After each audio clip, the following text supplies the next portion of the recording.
welcome back to the channel, and in today's video I'm just going to be unboxing this FineWoven case in taupe color, and this is for the iPhone 15 Pro Max. So if we just have a quick look at the box, you just got your normal information there on the back.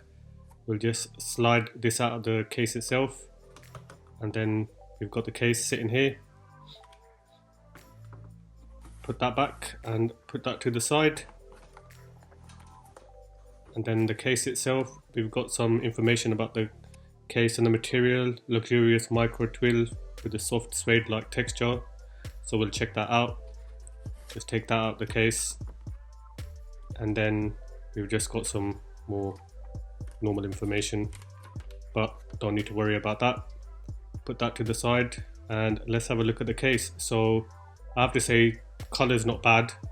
It's like a brown almost. And on the back we've got the FineWoven material. Around the side here we've got the power button, and that's in this metal finish, kind of color match to the case, which Apple normally does in their previous leather cases. Around here we've got the port, speaker grill, microphone cutouts. To the left side, the volume rocker buttons, and then we can see the new action button at the top there. And then on the top, obviously nothing. So inside is this kind of microfiber material, so it's soft, which will be good to kind of protect. And then on the side rails we can see it's just the plastic material around the edges. The Apple logo is embossed in, and then we have this kind of plastic around the camera cut out here. And I have to say, this does feel good in the hand. I've never purchased a leather case myself, but this does have a suede-like feeling, as Apple have put it, which isn't too bad. And if we just have kind of a close-up here, you can see the twill kind of texture.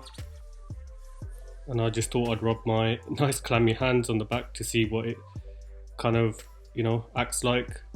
So it's got this, I'm getting a kind of like suede-y, velvety type of feeling from this. And I can see some, is that machining marks on there maybe? Or is that my hand just done that? Don't seem to be going away. But anyway, so this is what it looks like. I'm hyped for the iPhone, so waiting for that to get delivered on Friday. And we'll see what this looks like on the phone. I got it in natural titanium. Thought this color combination might work, but we'll wait to see. Thanks for watching, guys. Catch you in the next one. Take care.